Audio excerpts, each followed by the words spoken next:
कौटिल्य की षड्गुण्य नीति, षड्गुण यानी 6 फोल्ड नीति के 6 प्रकार हैं इसमें।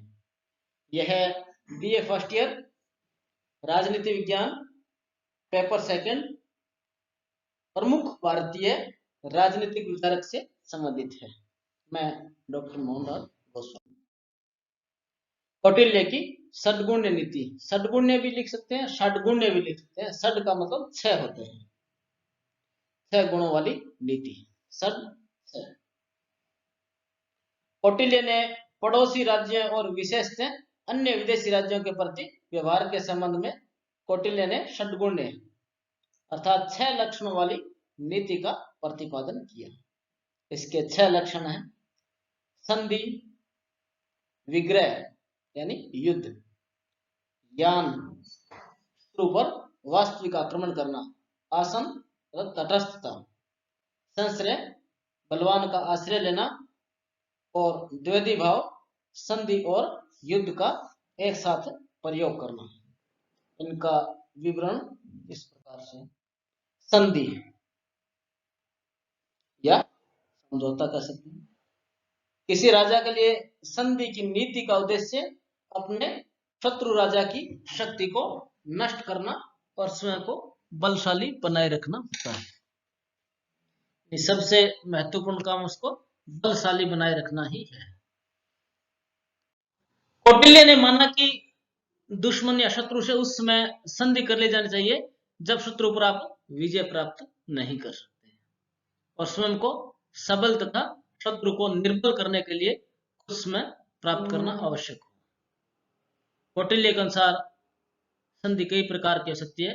समान आधार पर एक हीन संधि यानी खुद को निम्न स्थिति में रखते हुए या उच्च स्थिति में रखते हुए, इसके कई प्रकार हो सकते हैं। परंतु सभी जो नीतियां हैं षड्गुण नीति, उनका उद्देश्य अपने राज्य की रक्षा करना और अपने को मजबूत स्थिति में बनाए रखना ही होता है। विग्रह का अर्थ होता है युद्ध,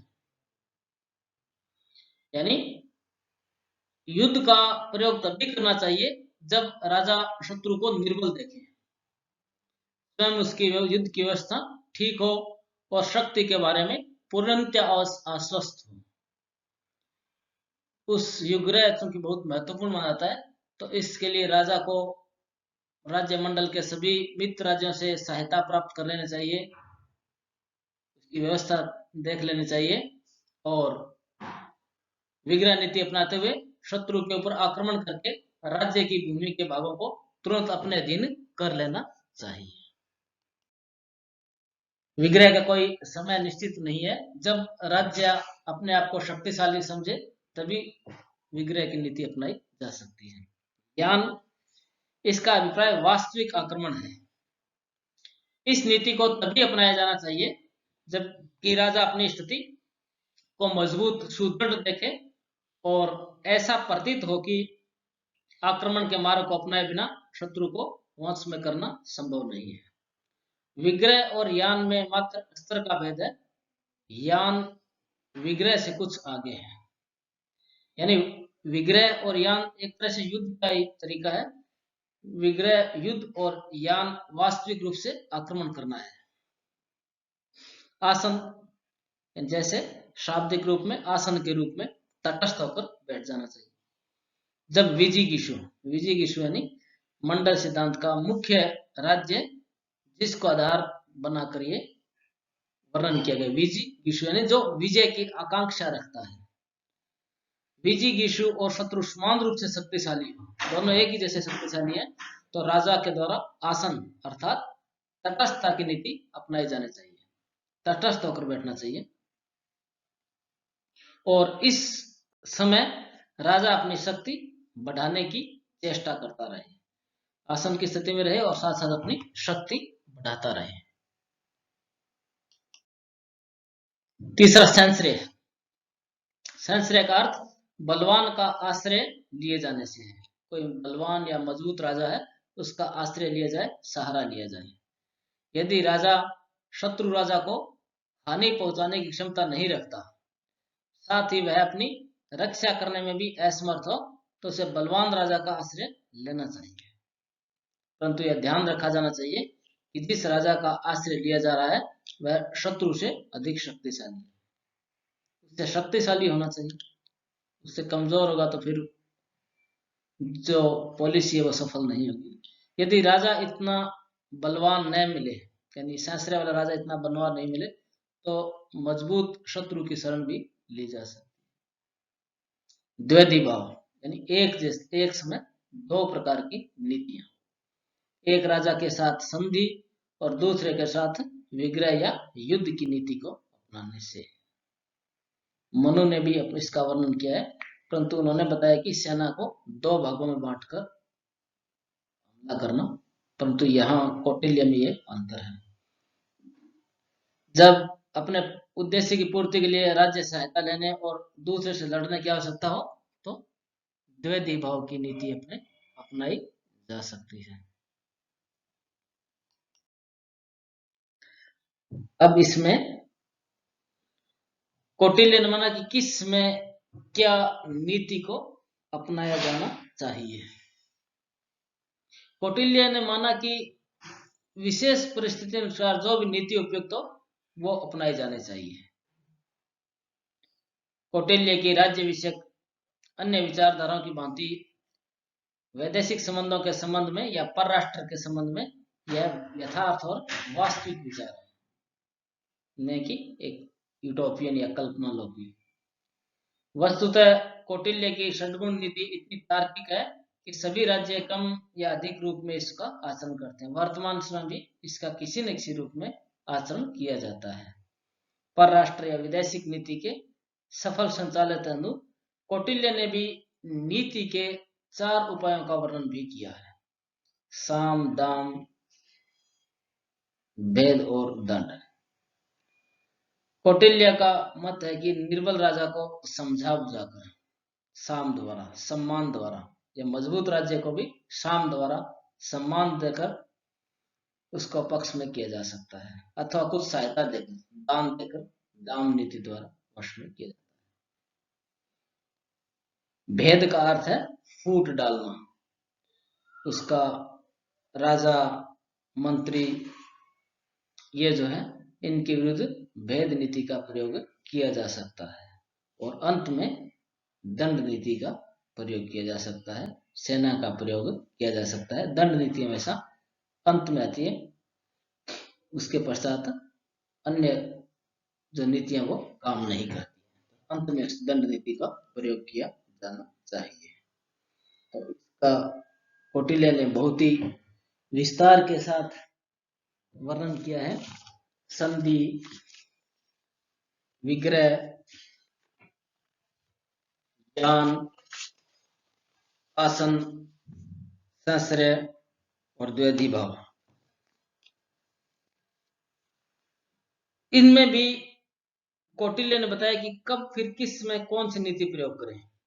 कौटिल्य का यह भी मत है कि जब विजिगिष, यानी जो विजय की आकांक्षा रखता है, वह शत्रु की तुलना में निर्बल समझे तो संधि शक्तिशाली से करे, और मजबूत समझे तो विग्रह करे। अत्यधिक शक्तिशाली समझे तो यान का वास्तविक आक्रमण करे। अत्यधिक हीन समझे तो आसन या संश्रय की नीति का पालन करे। वह अन्य राजा से सहायता प्राप्त करके द्वैधी भाव की नीति अपनाई जानी। इन 6 नीतियों का समय व परिस्थितियों के अनुसार उपयोग का समर्थन किया है। अगर संधि और विग्रह से समान लाभ हो, यानी संधि करें या युद्ध करें तो एक ही जैसा लाभ हो रहा है, तो संधि की नीति अपनाएं, क्योंकि विग्रह में बहुत सारा नुकसान होता है, सेना का नुकसान भी होता है, तो उससे बचा जाए और संधि कर ली जानी चाहिए। यान व आसन से समान लाभ हो, यान यानी वास्तविक आक्रमण, और आसन यानी तटस्थ रूप से बैठे में समान लाभ हो, तो आसन नीति को अपनाया जाना चाहिए, यानी बिल्कुल तटस्थता से रहना चाहिए। आसन जैसे मुद्रा होती है वैसे रहना चाहिए, परंतु उस दौरान अपनी शक्ति को बढ़ाते रहने का प्रयास करना चाहिए। संश्रय व द्वैधी भाव से समान लाभ हो तो द्वैधी भाव की नीति अपनाई जानी चाहिए।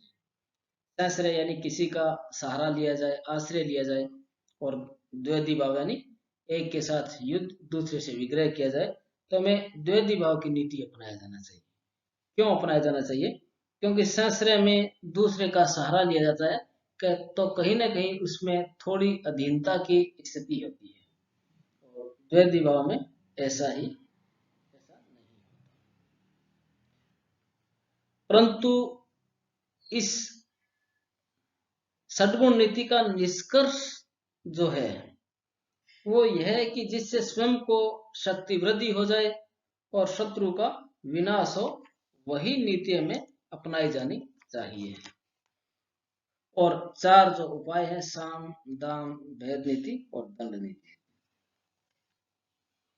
इन चारों में भी उन्होंने बताया कि साम, दाम, भेद और दंड नीति कैसे अपनाई जानी चाहिए। कि दान की तुलना में अगर दाम की तुलना में साम नीति को अपनाया जाना चाहिए। भेद की तुलना में भी साम नीति को अपनाया जाए। दंड की तुलना में भेद नीति को अपनाया जाना चाहिए। तीनों उपाय असफल होने पर ही दंड नीति को अपनाया जाना चाहिए। दंड यानी अंतिम होगा, और ये सभी उपाय असफल होने पर इसका प्रयोग किया जा सकता है। इसके साथ उन्होंने दूत व्यवस्था का वर्णन भी किया है। अन्य राज्यों में दूत भेजे जाते हैं, वो 3 प्रकार के होते हैं: निसृष्टार्थ, परिमितार्थ और शासनहर। निसृष्टार्थ यानी 1 नंबर का दूत होता है, किसी मुद्दे पर बातचीत वगैरह करने का अधिकार होता है और निर्णय लेने का अधिकार होता है। एक तरह से पूर्ण अधिकार दिए होते हैं उसको। परिमितार्थ का अर्थ किसी निश्चित मुद्दे पर ही अधिकार होता है, और शासनहर का अर्थ होता है सिर्फ राज्य के संदेश ले जाने का अधिकार। ने गुप्तचर व्यवस्था का वर्णन भी किया। गुप्तचर 2 प्रकार के होते हैं: संस्था व संचार। संस्था यानी एक स्थान पर रहकर, और संचार यानी घूमते हुए वो कार्य करते हैं। कौटिल्य ने युद्ध का भी वर्णन किया है। युद्ध कभी भी किया जा सकता है, अपने लिए जब अनुकूल परिस्थितियां हो और शत्रु के प्रतिकूल हो तभी किया जा सकता है। इन्होंने युद्ध के 3 प्रकार बताए। प्रकाश युद्ध यानी जिसमें देश, काल, परिस्थिति, तिथि की घोषणा करके युद्ध करते हैं। दूसरा कूट युद्ध, इसमें छल कपट, लूटमार, खेत व जल स्रोत नष्ट कर दिए जाते हैं। तुष्ण युद्ध यानी इसमें गुप्तचरों की मदद से शत्रु को विष या औषधि या धोखा देकर वध कर दिया जाता है। विजय भी 3 प्रकार की होती है: धर्म विजय, लोभ विजय और अश्व विजय। परंतु कौटिल्य ने पराजित राजा के प्रति अच्छे व्यवहार करने का सुझाव राजा को दिया गया है। इस प्रकार हम देखते हैं कौटिल्य ने बहुत ही व्यवहारिक नीति का प्रयोग किया। धन्यवाद। उम्मीद है आपको ये टॉपिक समझ में आया।